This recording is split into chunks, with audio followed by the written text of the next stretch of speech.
Hello friends, welcome to Jagran IAS PCS। ये 13th में Indian express का एनालिसिस है। यहाँ पे जो भी न्यूज़ आर्टिकल्स यूपीएससी और स्टेट पीसीएस के लिए इंपॉर्टेंट होते हैं उसको डिस्कस किया जाता है। हम इन न्यूज़ आर्टिकल्स के शॉर्ट नोट्स भी प्रोवाइड करते हैं जो इनके समरी होते हैं और ये हमारे टेलीग्राम चैनल पे अवेलेबल होते हैं। चलिए शुरू करते हैं फर्स्ट न्यूज़ आर्टिकल से। First news article international relation से रिलेटेड है और ये सी राजा मोहन जी के द्वारा लिखा गया है। ये इंडियन एक्सप्रेस के रेगुलर कंट्रीब्यूटर हैं। इस कॉलम में ये बताया गया है कि इस फ्रेगमेंटेड वर्ल्ड में जो वर्ल्ड ऑर्डर चेंज हो रहा है उसमें इंडिया का क्या पोजीशन होना चाहिए, इंडिया को क्या करना चाहिए, इंडिया की डिप्लोमेसी किस तरह की होनी चाहिए। इस कॉलम में इन्होंने 5 प्रिंसिपल्स बताए हैं जिनके बेसिस पे डिप्लोमेटिक रिलेशन जो है इंडिया को कैरी करना चाहिए। फर्स्ट प्रिंसिपल है रेसिप्रोसिटी। अभी प्राइम मिनिस्टर मोदी जो है वो यूरोप विजिट के लिए जा रहे हैं और बीच में वो यूएई में रुकेंगे। सो यूएई का रेफरेंस दे करके ऑथर ने ये लिखा है कि जो हमारे ट्रस्टेड पार्टनर्स है लाइक यूएई, सो उनको हमें ये विश्वास दिलाना होगा कि हम हर स्थिति में उनके साथ खड़े हैं। बिकॉज जैसे कि यूएई को ही आप ले लीजिए, तो यूएई जो है हमारे यहाँ एक ट्रेड पार्टनर, इसके लिए तो इम्पोर्टेंट है ही है। उसके अलावा जो ऑयल और गैस का इंपोर्ट है उस मामले में, उसके बाद जो एक लार्ज डायस्पोरा वहाँ रहता है वो जो रेमिटेंसेस इंडिया में सेंड करता है। सो इंडिया के एनर्जी सिक्योरिटी, इन्वेस्टमेंट और रेमिटेंस, इस हिसाब से यूए एक इम्पॉर्टेंट पार्टनर है। और जो कश्मीर इशू है, जो जम्मू कश्मीर इशू है, उस मामले में यूएई ने हमेशा इंडिया को सपोर्ट किया है। सो इस तरह के ट्रस्टेड पार्टनर्स के साथ उन्होंने जिस तरह का ट्रस्ट हम पे दिखाया है उसी को हमें रेसिप्रोकेट करना चाहिए। और जो भी इस तरह के हमारे पार्टनर्स हैं उनको उनके साथ इस तरह के रिलेशन हमको कंटिन्यू करने चाहिए। सो ये तो था फर्स्ट प्रिंसिपल, रेसिप्रोसिटी। दूसरा प्रिंसिपल है डाइवर्सिफिकेशन। अभी आप देख रहे हैं ईरान वॉर की वजह से सप्लाई चेन में जो डिसरप्शंस आया है उसकी वजह से एनर्जी शॉक और पूरी इकोनॉमी प्रभावित हो रही है। अभी प्राइम मिनिस्टर मोदी जी ने कुछ अपील किया था। सो आप सोच सकते हैं कि इकोनॉमी कितना प्रभावित हो रहा है और आने वाला समय जो है कितना चैलेंजिंग हो सकता है। सो डाइवर्सिफिकेशन जो है एक इम्पॉर्टेंट इशू हो जाता है। डाइवर्सिफिकेशन कहने का मतलब है कि आपका सप्लाई चेन, मतलब कि आप जहाँ से चीज़ों को इंपोर्ट कर रहे हैं या फिर आप जिन कंट्रीज़ को एक्सपोर्ट कर रहे हैं उसमें भी डाइवर्सिफिकेशन। बिकॉज अगर आप एक्सपोर्ट जो है किसी एक रीजन या एक कंट्री बेसिस पे आप अगर फिक्स कर देंगे और फ्यूचर में अगर कोई डिसरप्शंस होता है इस तरह का, सो आपका एक्सपोर्ट जो है हैम्पर होगा। सो सप्लाई चेन में डिसरप्शंस मतलब कि आइदर इंपोर्ट और एक्सपोर्ट। तो इसमें उन्होंने यूरोपियन यूनियन का रेफरेंस देते हुए बताया कि जो अभी हमने यूरोपियन यूनियन के साथ फ्री ट्रेड एग्रीमेंट किया है ये डाइवर्सिफिकेशन का एक एग्जाम्पल है। सो ये दूसरा प्रिंसिपल है जो कि हमको फॉलो करना चाहिए इस फ्रेगमेंटेड वर्ल्ड में, इस डिसरप्टेड वर्ल्ड में। मतलब कि पास्ट में जितने भी समय है उनमें सबसे ज़्यादा अनप्रेसिडेंटेड, अनएक्सपेक्टेड चीज़ें हो रही है। थर्ड प्रिंसिपल है स्ट्रेटजिक फ्लेक्सिबिलिटी। इसका कहने का मतलब है कि जैसे कि आप यूएस, रसिया और इंडिया, इनके रिलेशंस को देखिए। सो रसिया जो है एक ट्रस्टेड पार्टनर रहा है इंडिया का। ईरान वॉर और उससे पहले जो यूएस के द्वारा 50% टैरिफ लगाया गया था, सो वो ये कहा गया था कि रसिया से हम ऑयल परचेज करते हैं, सो उस हिसाब से ये टैरिफ लगाया गया है। बट हमने ऐसा नहीं कि रसिया से ऑयल परचेज करना बंद कर दिया, हमने उसको कुछ कम किया। और यूएस के साथ जो रिलेशंस है, बिकॉज यूएसए के जो टेक्नोलॉजी है, इन्वेस्टमेंट है, वो हमारे लिए इम्पॉर्टेंट है। और जो ग्लोबल लेवल पर यूएसए का रीच है वो हमारे लिए इम्पॉर्टेंट है।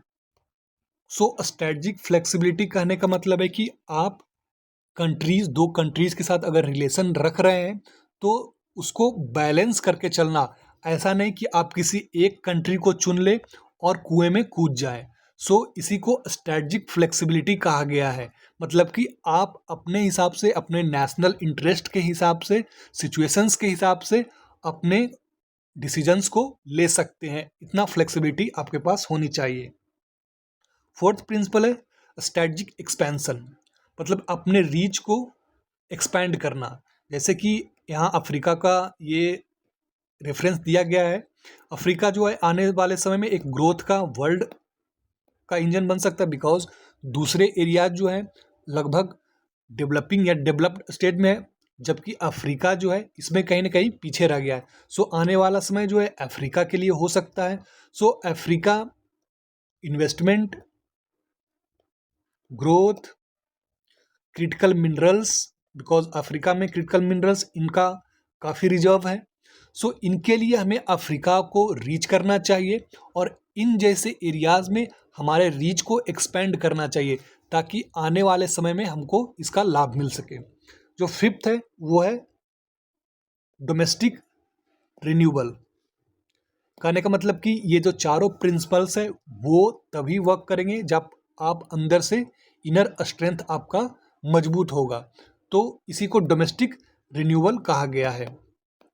आपकी इकोनॉमी, आपकी पॉलिटी, आपके ट्रेड, अगर ये सब स्ट्रेंथन है तो आपका जो जियोपॉलिटिकल स्टेटस है वो स्ट्रेंथन होगा, और फिर आपको जो है वर्ल्ड की दूसरी कंट्रीज जो है उस परसेप्शन से देखेगी। और जैसे कि अभी यूरोपियन यूनियन के साथ हमारा फ्री ट्रेड एग्रीमेंट हुआ, सो उन्होंने कुछ पोटेंशियल देखा होगा, तभी तो ये फ्री ट्रेड एग्रीमेंट हुआ है। दोनों के म्यूचुअल बेनिफिट इसमें निहित होंगे, इसलिए ये अग्रीमेंट किया गया। सो ये 5 प्रिंसिपल्स थे जो कि आज के इस वर्ल्ड में इंडिया को डिप्लोमेटिकली परसू करने चाहिए। सो ये पॉइंट्स जो है मेंस के लिए वेरी इंपॉर्टेंट हो सकते हैं। आगे बढ़ते हैं नेक्स्ट न्यूज आर्टिकल की ओर। Next news article editorial page का एक छोटा सा कॉलम से लिया गया है। इसमें जो ईरान वॉर की वजह से जो फर्टिलाइज़र और उसकी समस्या आई है, तो ये जो है उचित समय बताया जा रहा है। हमारे यहाँ जो फर्टिलाइज़र रिफॉर्म है उसको करने का ये एक प्रॉपर टाइम है। हमें मतलब कि इस अपॉर्चुनिटी को ग्रैब करना चाहिए, और जो एक बहुत समय से फर्टिलाइज़र से रिलेटेड जो रिफॉर्म है नहीं हो पाया है उसको करने का ये प्रॉपर समय है। फर्टिलाइज़र, जो फर्टिलाइज़र हम यूज करते हैं उसमें से कुछ पोर्शन जो है हम डोमेस्टिकली प्रोड्यूस करते हैं, बट उस डोमेस्टिक प्रोड्यूसन के लिए, प्रोडक्शन के लिए भी जो रॉ इन मटेरियल चाहिए, वो नेचुरल गैस चाहिए, उसे उसका लगभग 80% हम इंपोर्ट करते हैं इन गल्फ कंट्रीज से। सो इस फर्टिलाइज़र के लिए हमें इंपोर्ट के रूप में काफ़ी खर्च करना पड़ता है, और इसके लिए हम हैवी डिपेंडेंस है। और फर्टिलाइज़र का हमारे यहाँ ये इशू है कि जो यूरिया बेस्ड फर्टिलाइज़र है, डाई अमोनियम फॉस्फेट, इसमें इशू ये है कि फार्मर्स जो है, चूँकि फर्टिलाइज़र जो है क्रॉप्स प्रोडक्शन, इसमें प्रोडक्टिविटी को इन्हांस करने के लिए होता है। सो फार्मर्स जो है इन यूरिया और डाई अमोनियम फॉस्फेट, ये सब फर्टिलाइज़र का यूज ज़रूरत से ज़्यादा कर रहे हैं। और वो ऐसा इसलिए है बिकॉज यूरिया और डाई अमोनियम फॉस्फेट ये ऐसे फर्टिलाइज़र हैं जो कि सब्सिडाइज होते हैं। मतलब कि उनको जब ये मार्केट से ख़रीदते हैं तो उनको सब्सिडाइज रेट में मिलता है, और चूँकि वे सोचते हैं कि ज़्यादा फर्टिलाइज़र मतलब कि ज़्यादा प्रोडक्टिविटी, तो वो फर्टिलाइज़र को ज़्यादा यूज करते हैं। इससे क्या होता है, क्रॉप जो है एक लिमिटेड अमाउंट ऑफ फर्टिलाइज़र को ही ऑब्जर्व करता है, और उसके लिए एक लिमिटेड अमाउंट की ज़रूरत होती है। तो एक्सेस फर्टिलाइज़र जो है वो तो वेस्ट होता है।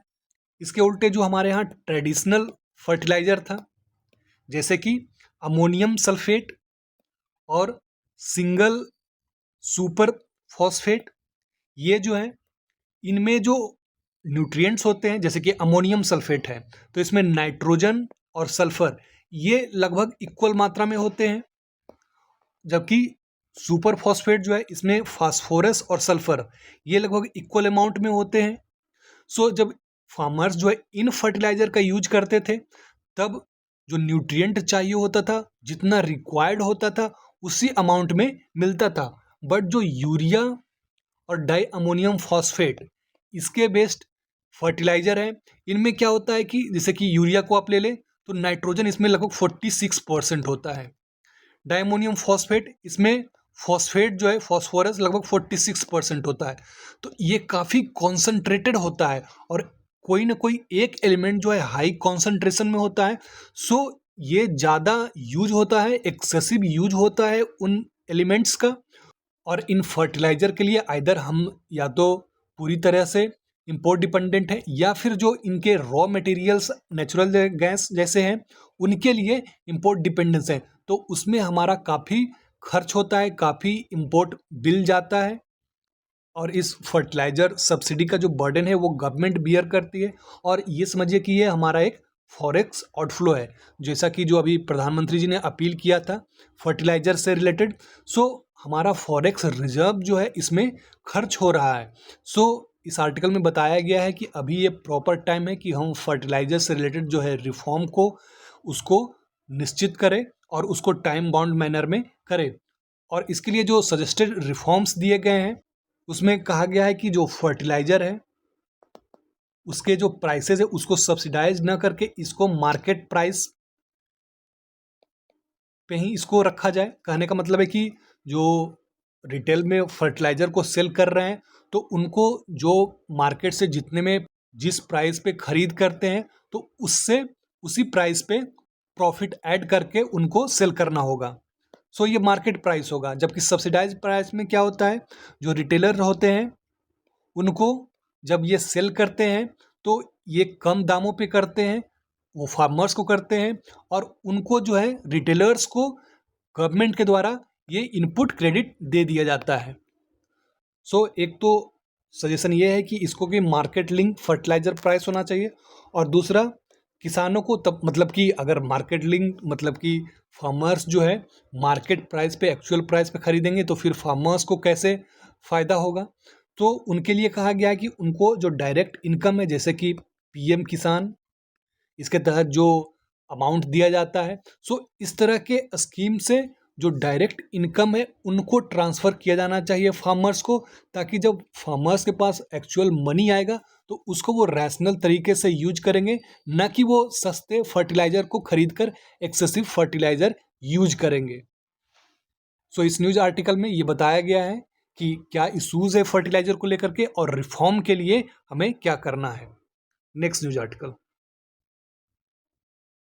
आर्टिकल एक्सप्लेंड पेज का है। अभी डोनाल्ड ट्रंप यूएसए के प्रेसिडेंट चाइना विजिट पे हैं, इसलिए ये न्यूज़ में है। सो इस एक्सप्लेंड सेक्शन में ये बताया गया है कि जो ट्रंप का ये चाइना विजिट है वो कोई ट्रस्ट को बिल्ड करने के लिए ये नहीं है, बल्कि जो उनके बीच राइवलरी है उनको जो है मैनेज करने के लिए है। वो ऐसा इसलिए कि दोनों के बीच जो राइवलरी है, बिकॉज चाइना अभी भी राइज कर रहा है और जो यूएस लेड ग्लोबल ऑर्डर है उसको चैलेंज कर रहा है। सो दोनों के बीच राइवलरी का एक पास्ट रहा है और अब जो है दोनों को इन राइवलरीज को मैनेज करना पड़ रहा है ताकि उनके जो इकोनॉमिक इंटरेस्ट हैं उनको जो है साधा जाए। यहाँ पे जो यूएस का कंसर्न है चाइना को लेकर के, यूएस कहता है कि चाइना के साथ हमारा काफ़ी ट्रेड डेफिसिट है।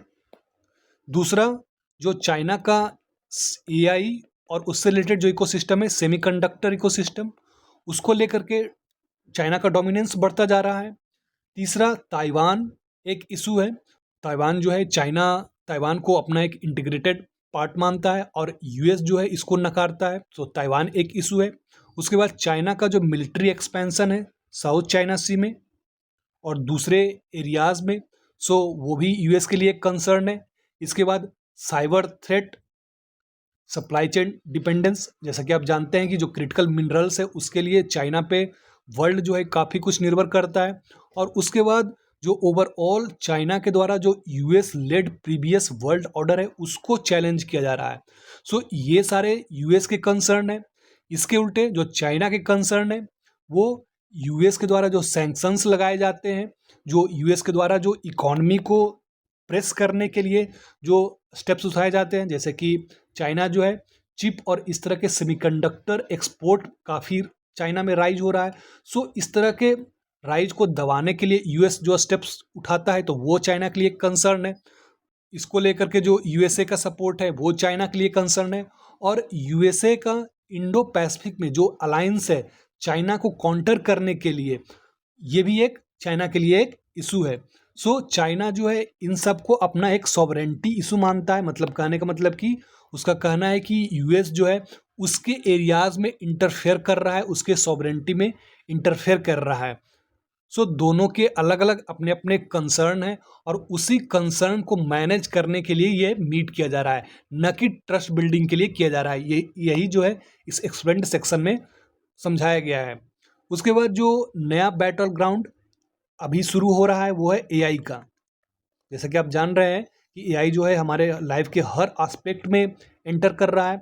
सो एआई रिलेटेड टूल्स जो है इसके प्रति जो है राइवलरी, जो बड़े पावर्स है उनके बीच राइवलरी बनी हुई है। जैसे कि आप जानते होंगे कि एंथ्रोपिक माइथोस, ये जो एआई टूल बना है उससे दुनिया जो है काफ़ी उसको लेकर कंसर्न्ड है कि सब जो चाहते हैं कि हमारा एआई टूल जो है सबसे स्ट्रांग हो और उससे जो साइबर थ्रेट है, उससे जो सिस्टम को थ्रेट है वो काफ़ी बढ़ता जा रहा है। बिकॉज ये राइवलरी जितना ज़्यादा होगा लोग उतना मजबूत टूल बनाते जाएंगे और उतना थ्रेट जो है साइबर थ्रेट बढ़ता जाएगा। सो ये पूरा जो मीटिंग है उसका आउटकम्स क्या होने वाला है वो इस एक्सप्लेन्ड सेक्शन में बताया गया है। तो वो कहा गया है कि ये जो है एक टेम्पररी ट्रूस के लिए, मतलब कि दोनों के जो जो आपसी हित हैं उसको जो है साधने के लिए जो मिनिमल अप्रोच अपनाए जा सकते हैं उसी के लिए ये मीट है। और जो राइवलरी है उसको इंस्टीट्यूशनलाइज करने का एक ये इंगेजमेंट है। Next news article. Next news article जो है नेशनल सेक्शन से रिलेटेड है। ये जो है ओल्ड एज पेंशन से रिलेटेड है। इसमें बताया गया है, इस आर्टिकल में बताया गया है कि जो 2012 में ओल्ड एज पेंशन था वो अभी भी वही चला आ रहा है, जबकि इन्फ्लेशन की वजह से जो जो प्राइसेस है वो बढ़ गई है। तो ये ओल्ड एज पेंशन जो है उस हिसाब से इसकी वैल्यू है काफ़ी कम हो गई है। इस आर्टिकल में बताया गया है कि सीपीआई जो है जो 2012 में अगर इसको बेस लिया जाए 2012 को, तो जब उस समय जो है 100 रुपये थी तो 2024 में ये 191 हो गई है। मतलब कि वस्तुओं उसके गुड्स का प्राइस जो है 91% इंक्रीज हुआ है। जबकि जो ओल्ड एज पेंशन है वो लगभग 200 टू 500 इसके बीच में अभी भी चला आ रहा है और ये 2012 से इसमें कोई चेंज नहीं हुआ है। तो ये जो 200 टू 500 है वो किन लोगों को मिलता है? 200 मतलब एक सर्टेन एज ग्रुप जो कि 60 ईयर्स से एबव है उनको मिलता है। फिर 300 ये विडोज को दिया जाता है। उसके बाद 500 पर्सन जो डिसेबिलिटी से जूझ रहे हैं और वो ओल्डर एज के भी हैं उनके लिए 500 है। तो ये जो है रेंज 200 टू 500 डिफरेंट ग्रुप्स के लिए है और वो 2012 में जो था वही अभी भी चला आ रहा है।